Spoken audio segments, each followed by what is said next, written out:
Well, we're continuing in our series today. We're in the third week. We'll wrap up our series on rest, the series called Pause, next week. But today we're going to look at a concept that is one that you might have briefly heard of. Maybe you've not heard of it at all. And really, why is it not there anymore? Why did we not talk more about this? We're going to get into it in a minute. But one time there was a children's sermon that was taking place one Sunday morning. And there was a pastor, and as he was doing it, he was holding up this ugly-looking summer shirt that he wore around the house. He didn't really wear it out anywhere. And he explained to the kids that were gathered around him that someone said that the shirt was ugly and should be thrown away. And he said that this really hurt my feelings when they said that this shirt was ugly and be thrown away. And he went on to say that he was having a really hard time being able to forgive the person who said those mean things about that shirt. And so he asked the kids a question. He asked them, he said, do you think I should forgive that person? You think I should forgive that person who said those mean things? And he asked the kids, and immediately his daughter, she was about 6 years old, raised her hand. She said, well, yes, she should. She said without hesitation. And her dad, the pastor, says, well, why? Because the person hurt my feelings. Why should I forgive him? And the daughter just wisely answered back to him and said, well, because you're married to her. You know, it was his wife that said that the shirt was ugly. You know what? Sometimes it hurts. It hurts to get hurt, doesn't it? It's not possible to find rest when we are hurting, when we have things that are hanging over our head. Maybe it's a past mistake or a thing that we said or something we did. Or maybe it's something that is something that's happened to us. It's hard to rest even when we hurt other people too. Now, we've seen in the first week of this series that rest is, yes, it's physical.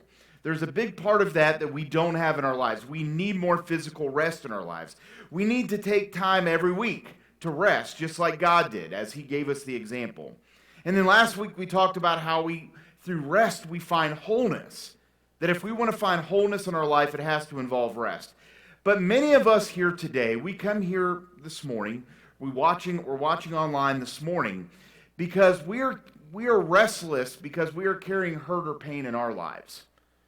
We've experienced something, we've inflicted something on someone else, and it hurts, and it's hanging over us. And so, yes, we do need to apologize. We do need to offer forgiveness when those who have hurt us. But the thing is we need more than just a few words. We don't need a few words. We need more than that. I mean, all of us have offered forgiveness to someone or been offered to it. And while expressing it, like I said, it can be important, but there's more to it. Sometimes words, when it comes to an apology, are just that, right? They're just words. They're not really heartfelt. They're not really meaningful. Actions have to back it up, right? And even when we say we forgive or someone forgives us, there is oftentimes still a tension that is at play. I mean, forgiveness is good, but we really do need something more than just words. And only in the most robust form of forgiveness can we really find rest. Can we really find this emotional and spiritual rest that we all desire? So today we're going to be in a book of the Bible that I have not preached from very often, probably not one you've read very often. We're going to be starting off today in the book of Leviticus.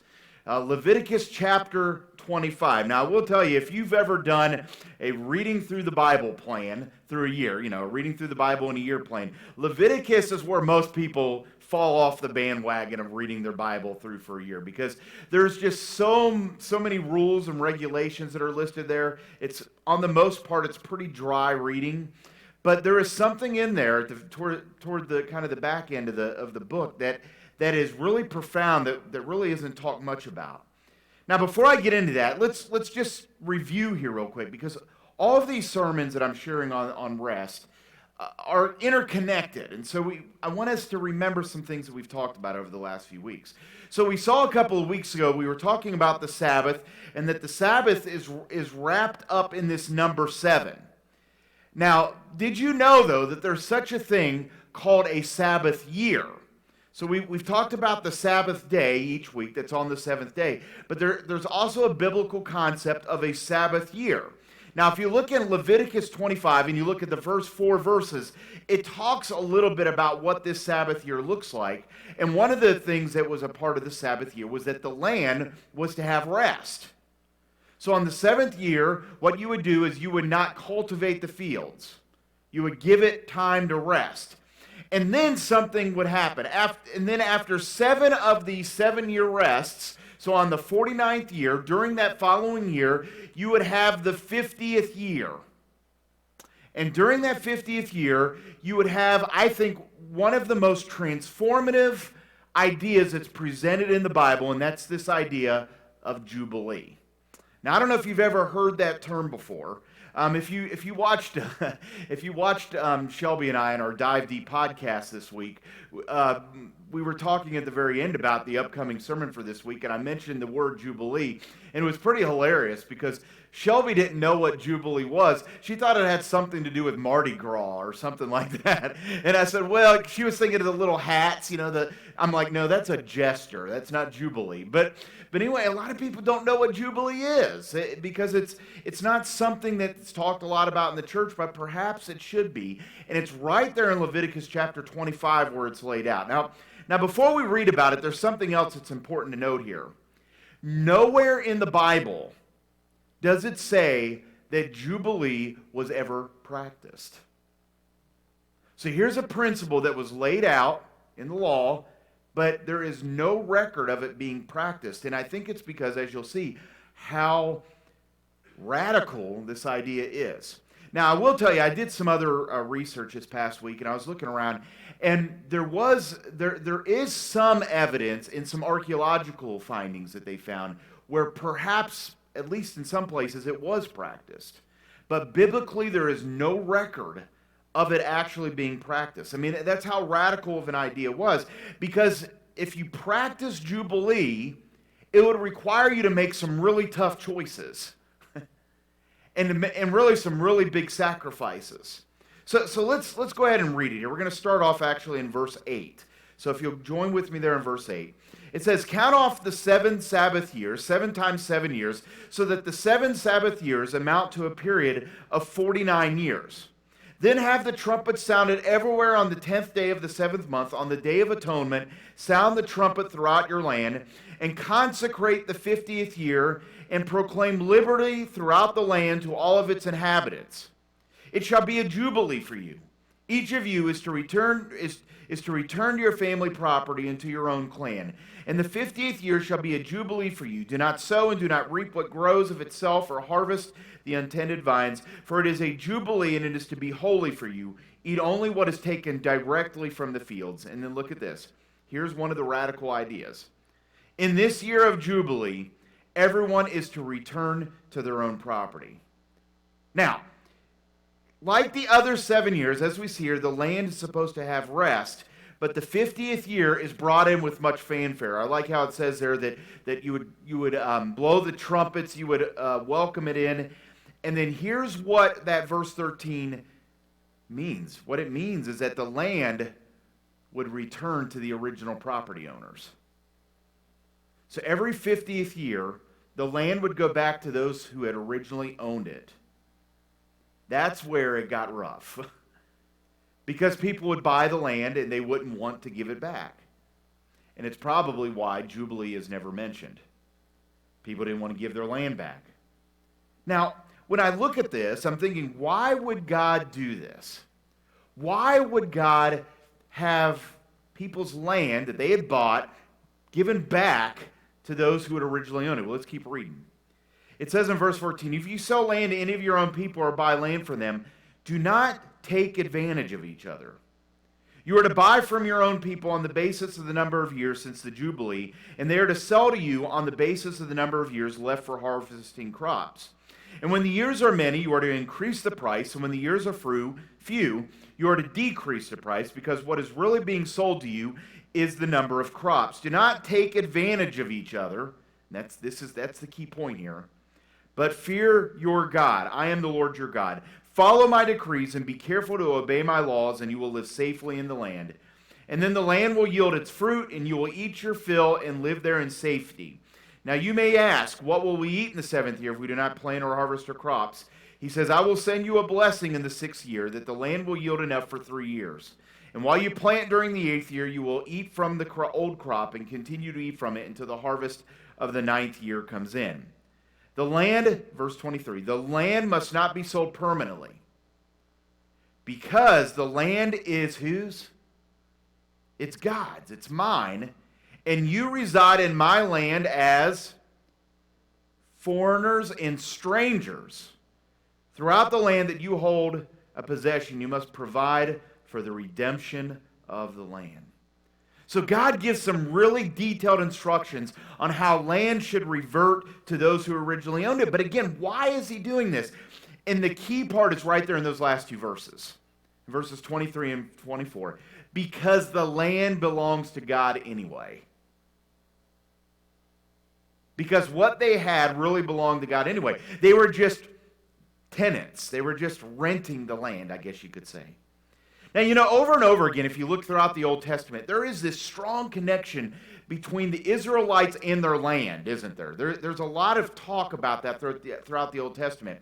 What is the land called? As they leave Egypt, it's called the Promised Land, right? That they entered the Promised Land. This was land that was promised to them by God, but nowhere does God say that it's their land. They get to stay on the land. It's the promised land that they get to stay on. So there is this amazing connection between the land and its people.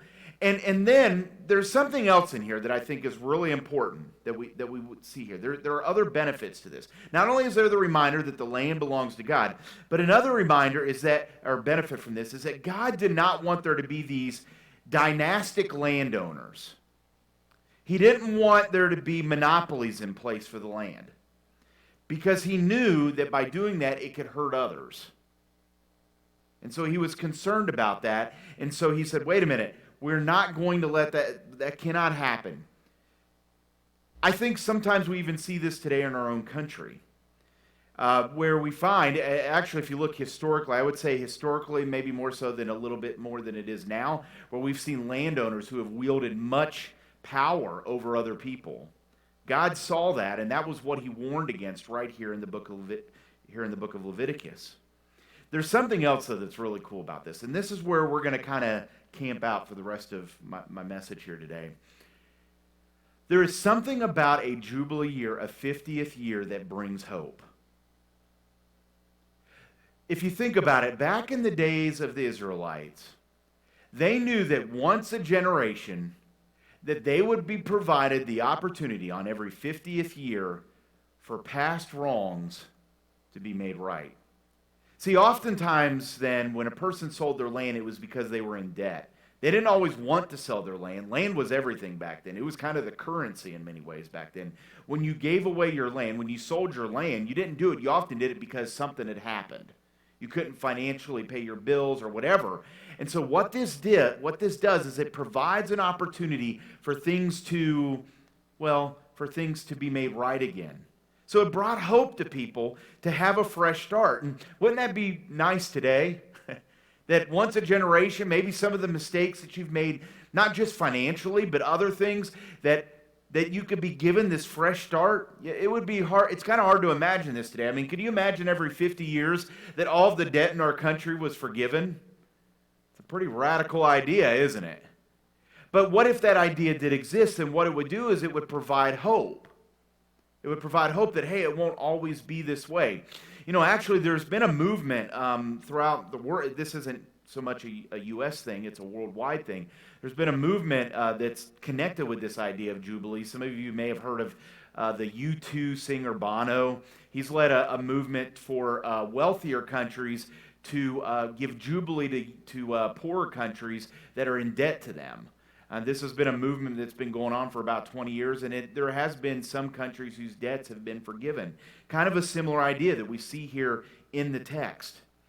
Now, here's something that you may not have realized, another thing you may not have realized about Jubilee. You may think that Jubilee is just an Old Testament idea. Did you know that Jesus mentioned it too? Now, that might be something that might surprise you, because Jesus talks about it too, and he connects it to our salvation. He connects it to our salvation. All right, and I'm going to get into that here in a minute. But again, what does God do? He takes all of the wrongs and he gives us what? Jubilee, and makes it right. You see it? There's also an eschatological idea to this. Now, you're probably like, eschato what? What is that word? Eschatology is the study of end times. That's the fancy biblical term. I don't know why they just say end time study, but we got to, eschatology. There's an eschatological side to this as well because, again, if we go back to Genesis, where we've spent a lot over the last few months, what happened in Genesis? God created the world. It was a perfect place. Then sin entered the world and changed everything. Jesus came to redeem us from our sin. And then what happens at the end of time? God restores everything. Jubilee. So there's a Jubilee, there's an eschatology also seen in Jubilee. So there's much more wrapped up in this idea than you might have ever imagined, okay? So when Jesus began his ministry, so let's look at what Jesus said about it.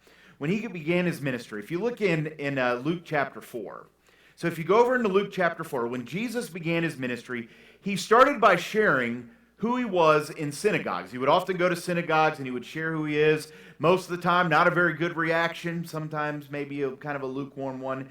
But in Luke chapter 4, it's recorded how he read a text that came from Isaiah 61. Okay, here's what it said. The Spirit of the Lord is on me because he has anointed me to proclaim good news to the poor. He has sent me to proclaim freedom for the prisoners and recovery of sight for the blind, to set the oppressed free and to proclaim, here it is, see it? There's the Jubilee, to proclaim the year of the Lord's favor. Then he rolled up the scroll and he gave it back to the attendant and he sat down, and the eyes of everyone in the synagogue were fastened upon him, and he began by saying to them, today this scripture is fulfilled in your hearing. So what is he saying? Today, Jubilee, right? Jubilee is fulfilled in your hearing. Now, everyone sitting there in the synagogue that day, they would have known that Isaiah 61 is a Jubilee passage. They would have known that. So when Jesus shared this, they're like, okay, Jubilee. And then Jesus makes the connection. He connects it to himself. He is the personification of Jubilee. All of the ritual, all of the symbolism that was connected to Jubilee in the Old Testament is found in him. And so what is it that we learn here about rest? We're talking about rest in this series. What is Jesus proclaiming? What is the Jubilee as mentioned there in Leviticus 25? What is it proclaiming? It's proclaiming the point today, and that is that rest brings release. Rest brings release. See, the thing that Jesus teaches us when he says, I am the Jubilee, he is saying, again, what I mentioned last week in Matthew chapter 11. Remember what Jesus said in Matthew 11? He says, come to me, all who labor and are heavy laden, and what will he give them? And I will give them rest. Take my yoke upon you and learn from me, for I am gentle and lowly in heart, and you will find rest for your souls. For my yoke is easy and my burden is light. That is what he is saying. He's saying, I am the rest. I am the Jubilee. So when we rest in him, what does he bring us? He brings us release. Release from the burdens that come from our sin. Release from the worries around us in this world. We can give those things to him. Release from our pain and our suffering that we're going through. Now maybe you're thinking, okay, Danny, rest, release. Here's something that's really cool. Really cool. If you go into the original language, if you go into the original Greek in the New Testament, the word for forgiveness in the Greek is the same word for release. Same exact word. It kind of depends on the context how the word is used, whether it's forgiveness or release, but it's the same word. So what does that mean? That means forgiveness. When I started off today, I shared about how sometimes when we forgive, it's kind of just by words. No, it needs to be more than that. Forgiveness is a release. And that's what Jesus has given to us. He's given us release. See, the forgiveness that he gives us is release, and that brings rest for our souls. And it brings rest for our bodies, too. We don't have to prove ourselves to him. He gave himself for us. You know, one time there was a 6-year-old And her 4-year-old sister presented their mom with a Mother's Day present. It kind of looked like this. Kind of a spindly looking houseplant. It wasn't the nicest looking houseplant that you would ever give to someone, but they were thrilled to buy it for their mom. They were excited to buy it because they bought it with their own money, and of course their mom was just thrilled, and she hugged and kissed her kids, and she told them that she loved them for thinking of her, and her son said, hey, there was some other flowers though at the flower shop that we wanted to buy for you too, Mom, but we didn't have enough money to do it. And then her daughter said, yeah, they had a really nice bunch of flowers at the shop that we were going to buy.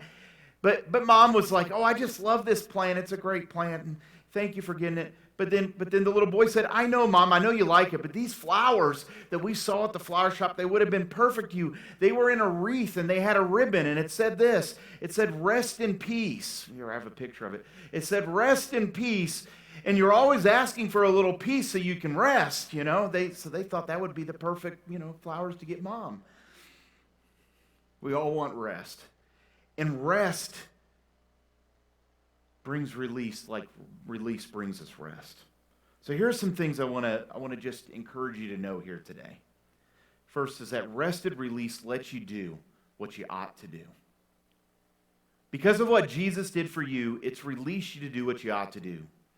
Now, the rest that we get from the release of our sin isn't a license for us to sin. It's not a license to do whatever you want or whatever makes you feel good.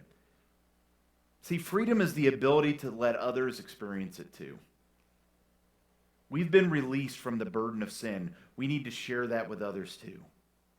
What did Jesus say in Luke 4, a little bit later in Luke 4? He said, what we share there in Luke 4:18, he said, he came to set the oppressed free. Who is our oppressor? Well, we know it's Satan, but it's our sin. Jesus was not setting us free to just do whatever he wanted. He was freeing us to do what we ought to do what is right before him. He was liberating us to walk in relationship with him and to be the kind of people that he created us to be. Something else, too, about this rested release is that it frees you from what I would call, quote-unquote, fake freedom. We hear this term fake all the time. Maybe it's being overused, right? All right. But rested release that he gives us frees us from fake freedom. One of the great lies that our world offers is that freedom is the opportunity to do what you want. We hear that a lot today in our culture. I have the freedom to do what I want. But unfortunately, what happens is that the very things that we think that will bring us rest often oppress us and imprison us. The beginning of this week and last week, I teach a class at several school districts, a couple different school districts, about making wise sexual choices. And I was at a school last week, and I was talking with some kids, and what always amazes me when I'm talking to them is I talk about how there are consequences that come in engaging in sexual activity outside of God's pattern for marriage. And one thing that I talk to them about is STIs or STDs, infections or diseases. And it's amazing when I see some of the kids sitting in the seats, you can tell that they never really thought of that there are consequences that come with engaging in behaviors. Now, I can't say in a classroom, hey, that it's, in the Bible. But the fact is there are consequences that come when we go outside of God's law and God's guidelines. That's what I'm talking about with fake freedom. There's a lot of fake freedom around us today. Financial freedom. We think sometimes that if we're financially free, that's a good thing, but sometimes it can lead to greed. You see, the very thing that we think will bring us freedom can actually lead us to bondage. Jesus came to set us free from the choices that lead to bondage. Paul mentioned in 1 Corinthians 10, he said that everything is permissible, but not everything is beneficial. We have to think about that. What are some permissible things going on in our lives right now that are not necessarily beneficial? So I think that's an important one. Maybe it's imprisoning us. Something else, rested release, though, as we all know, is what Jesus did for you and me on the cross. The very foundation of rest is what Jesus did. Without Jesus, there truly is no rest. If our souls are not found in him, there is no rest. All too often we constantly go through life trying to find rest, but our relationship with God is not restored until we are wrapped up in Him through Christ. Now, maybe some of you today, maybe those of you joining us online, maybe you may not feel like that today. Perhaps you feel like, hey, things are going fine in my life. I don't have Jesus. Things are fine. But I want you to know today that not everything is well. Yes, it might seem well in this physical world, maybe, but I want you to know that you are a sinner in need of God's grace. All of us are a sinner in need of God's grace. Again, we need to find rest in Him, in Jesus. So my challenge for us this week is this. I want to challenge you to find a way to give and seek release. After the last few weeks, I've challenged you to take time off physically to rest. How's that going? Have we been doing that? I did good last week, not as good this week. I'm having my confession time, all right? So, but are we doing that? Are we making that a pattern of our life? Then last week I challenged you to identify where is it that your mind is restless? What is something that's getting to you? And then to build on that today, I want to take this a step further. I want you to find where that restlessness is, where that hurt is, where that pain is, and to either give or seek release. Now, many of you, you've come here today, and you're tired. Maybe you've worked a lot this week. Maybe there's just something going on in your life, and you're just overwhelmed. Where do you need to find that release? Maybe somebody at work isn't following through with a project. And it just drives you crazy. How can you give them forgiveness and true release? Maybe it's in your marriage. Maybe you say, or somebody says to you, I'm sorry, and yet you still hold a grudge. Or maybe it's school. If you're a student, there's somebody who's hurt your feelings in the classroom or in the hallway, and you hold this grudge. Let me tell you, there are few things better than getting or giving a release. See, forgiveness needs to be true release.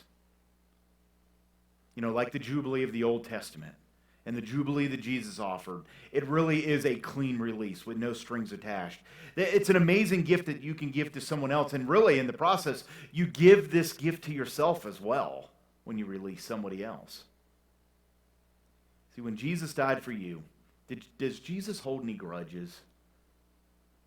I mean, He died for you on the cross. Does He think of, remember that time that they did this? I still can't believe. He doesn't hold grudges.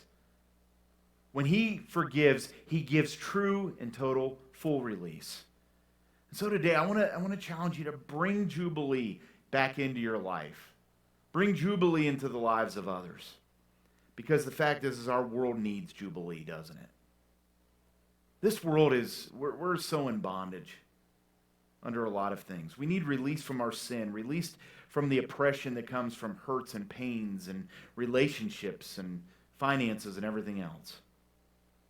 We all need that individually, but think of that multiplied thousands of times over to cover the world. Our world needs Jubilee, and we can have it. But we as Christ followers, we have to set the path. We have to set the example.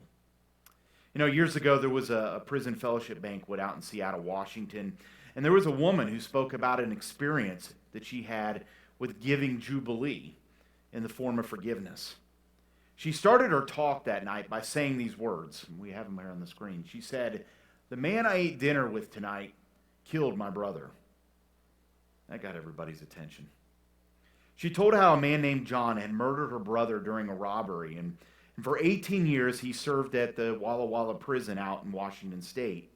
And then after that, John settled into life on a dairy farm, and then in 1983 she met him, about 20 years after the crime had taken place. And compelled by Christ's command to forgive, to give Jubilee, Ruth Youngsman, what she did was she had gone to her enemy, in many ways, and pronounced forgiveness. And then she had taken John to her father's deathbed and brought reconciliation between them after what had happened. And later at the banquet, John, the man who had murdered her brother and spent time in prison, said this. He said that Christians are the only people I know that you can kill their son and they'll make you a part of their family. What a powerful word. And that should be the way it is for all of us. That is what Jubilee looks like. that we offer forgiveness, we offer release, and we invite them to be there with us too, because we are all sinners and we are all broken. And so today I want to ask you, who do you need to release? And who do you need release from yourself?